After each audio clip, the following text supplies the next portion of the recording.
Hi friends, നിങ്ങൾ ഈ കാണുന്നത് ഓഡിയോക്സ് കമ്പനി പുറത്തിറക്കുന്ന ഒരു ആക്റ്റീവ് സബ്വൂഫർ ആംപ്ലിഫയർ പ്ലേറ്റ് ആണ്. ഇത് അത്യാവശ്യം നല്ല ക്വാളിറ്റി ഉള്ള ഒരു ആംപ്ലിഫയർ ആണ്. ഇതിൻ്റെ കമ്പോണൻ്റൊക്കെ ഒറിജിനൽ കമ്പോണൻ്റ് ആണ്. ഇതിൽ വരുന്ന ട്രാൻസിസ്റ്റർ 52001943 വരുന്ന ട്രാൻസിസ്റ്ററാണ് ഇതിൽ വരുന്നത്. അത് ഒറിജിനൽ ട്രാൻസിസ്റ്റർ തന്നെ. അതുപോലെ തന്നെ ഇതിൻ്റെ റെക്ടിഫയർ, കപ്പാസിറ്റർ അതൊക്കെ നല്ല ഒറിജിനൽ കപ്പാസിറ്റർ തന്നെയാണ്. പിന്നെ ഇതിൽ ടൊറോയിഡൽ ട്രാൻസ്ഫോമറാണ് ഈ ഒരു ആംപ്ലിഫയറിൽ ഉപയോഗിച്ചിട്ടുള്ളത്. അതുപോലെ തന്നെ ഇതിൻ്റെ PCB നോക്കുകയാണെങ്കിൽ തന്നെ നല്ല ക്വാളിറ്റി ഉള്ള PCB ആണ്. ഈ ആംപ്ലിഫയറിൻ്റെ ബോർഡിൽ നിങ്ങൾക്ക് കാണാൻ കഴിയും ആ ഒരു വലിയ 2 കപ്പാസിറ്റർ, അതായത് 63 വോൾട്ടും 10000 UF ആണ്.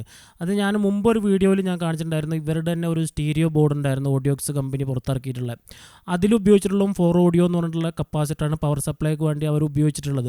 അപ്പോൾ അതിന് ഏകദേശം ഒരു കപ്പാസിറ്ററിന് 1000 രൂപ വരുമെന്ന് ഞാൻ പറഞ്ഞിട്ടുണ്ടായിരുന്നു, ഏകദേശം വില. അപ്പോൾ അത് എല്ലാവരും കയറി എൻ്റെ ഇതിൽ കമൻ്റ് അടിച്ചിരുന്നു, അത്രയൊക്കെ വില വരുമോ എന്ന് ചോദിച്ചിട്ട്. അതായത് എൻ്റെ ചാനലിൽ കയറിയിട്ട് കമൻ്റ് അടിച്ചിരുന്നു, അത്രയൊക്കെ വില അതിനുണ്ടോ എന്ന് ചോദിച്ചിട്ട്. അപ്പോൾ ഇത് ഒറിജിനൽ കപ്പാസിറ്ററാണ്. അതായത് ആ 4 ഓഡിയോ എന്ന് എഴുതിയാൽ നമുക്ക് ഓഡിയോക്ക് വേണ്ടി മാത്രം ഉപയോഗിക്കുന്ന ഒരു കപ്പാസിറ്ററാണ്. അതുകൊണ്ട് അതിന് ഏകദേശം ആ ഒരു വില വരും.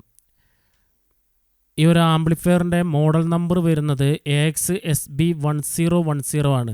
പിന്നെ ഈ ഒരു ആംപ്ലിഫയറിൽ ഹൈ ലെവൽ ഇൻപുട്ട് ഉണ്ട്. ഈ ഒരു ആംപ്ലിഫയറിൽ അതായത് നമുക്ക് സബ്വൂഫറിൻ്റെ ഔട്ടില്ലാത്ത ചില ആംപ്ലിഫയറുകൾ ഉണ്ടാവും. അപ്പോൾ അതിൻ്റെ സ്പീക്കർ ഔട്ട് നമുക്ക് ഇതിൻ്റെ ഹൈ ലെവൽ ഇൻപുട്ടിലേക്ക് കൊടുത്തിട്ട് നമുക്ക് സബ്വൂഫറായിട്ട് വർക്ക് ചെയ്യിക്കാൻ പറ്റും.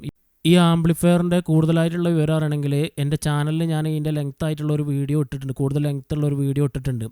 അതിൽ കയറി നിങ്ങൾക്ക് കാണാം. പിന്നെ ഇത് ഓർഡർ ചെയ്യണമെങ്കിലും അതിൽ ഞാൻ എൻ്റെ നമ്പർ കൊടുത്തിട്ടുണ്ട്. ആ നമ്പറിൽ വിളിച്ച് നിങ്ങൾക്ക് ഓർഡർ ചെയ്യാം, അല്ലെങ്കിൽ വാട്സാപ്പിൽ മെസ്സേജ് അയച്ചാലും മതി.